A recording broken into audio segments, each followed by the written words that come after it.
நம்முடைய பிதாவாகிய தேவனாலும் கர்த்தராக இயேசு கிறிஸ்துனாலும் உங்களுக்கு கிருபையும் சமாதானமும் உண்டாவதாக.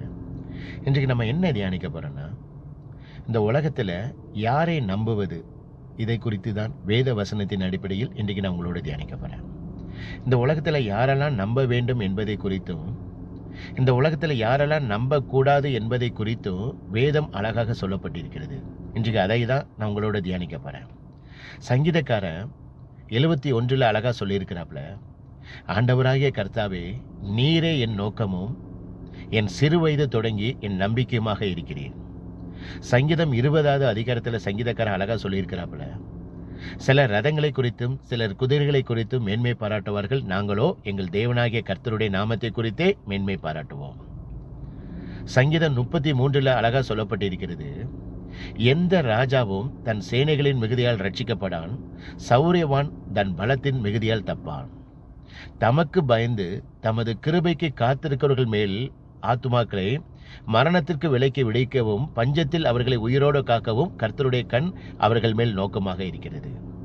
சங்கீதம் 44வது அதிகாரத்தில் வேதம் சொல்லியிருக்கிறது, நான் என் வில்லை நம்பேன், என் பட்டயம் என்னை ரட்சிக்காது.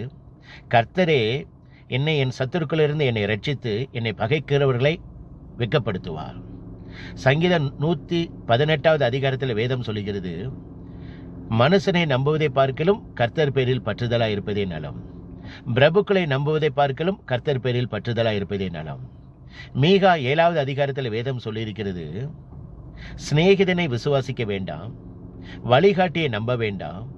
உன் மடியிலே படுத்து கிடைக்கிறவளுக்கு உன் வாயை திறவாதபடிக்கு எச்சரிக்கையாக இரு. மகன் தன் தகப்பனாரை கனவீனப்படுத்துவான், மகள் தன் தாய்க்கு விரோதமாகவும் மருமகள் தனது மாமியாருக்கு விரோதமாக எழும்புவார்கள். அவனுடைய சத்துருக்கள் அவனுடைய வீட்டாரே. நானோ கர்த்தராகிய தேவனே நோக்கி கொண்டிருந்து என் ரட்சிப்பின் தேவனுக்கு நான் காத்திருப்பேன். அவர் என்னுடைய சத்தத்தை கேட்டுள்ளுவார்.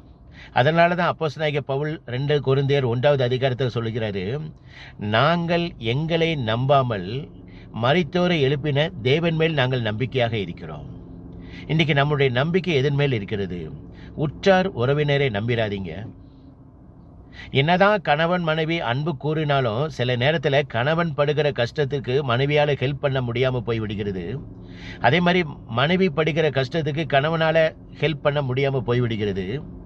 உங்கள் செல்வத்தை நம்பிடாதீங்க, உங்கள் பணத்தை நம்பிடாதீங்க, உங்கள் வேலையை நம்பிடாதீங்க, உங்களுடைய பதவியை நம்பிடாதீங்க. அப்போ நம்ம எதை தான் நான் நம்புவது? இந்த உலகத்தில் நம்பக்கூடிய ஒரே ஒருத்தர் இயேசு கிறிஸ்து ஒருவர் மட்டுமே. இயேசு கிறிஸ்து மட்டும் நம்பினால் போதும். நம்ம நம்பக்கூடிய ஒரே ஒருத்தர் இயேசு கிறிஸ்து, நம்பத்தக்கவர் அவர் இயேசு கிறிஸ்து ஒருவர் மட்டுமே. இன்றைக்கு நம்மளுடைய நம்பிக்கை எதன் மேல் இருக்கிறது? இதை நீங்கள் தான் சிந்தித்துக் கொள்ளணும். கர்த்தர் உங்களை ஆசீர்வதிப்பாராக. இந்த உலகத்தில் உண்மையான ஒரே ஒரு தெய்வம் இயேசு கிறிஸ்து ஒருவர் மட்டுமே. இயேசு கிறிஸ்து சீக்கிரத்தில் வரப்போகிறார். உங்கள் பாவத்தை விட்டு மனம் திரும்புங்கள், பரலோக ராஜ்யம் சமீபத்திருக்கிறது. கர்த்தருக்கே மகிமை உண்டாவதாக. ஆமேன். அல்லேலூயா.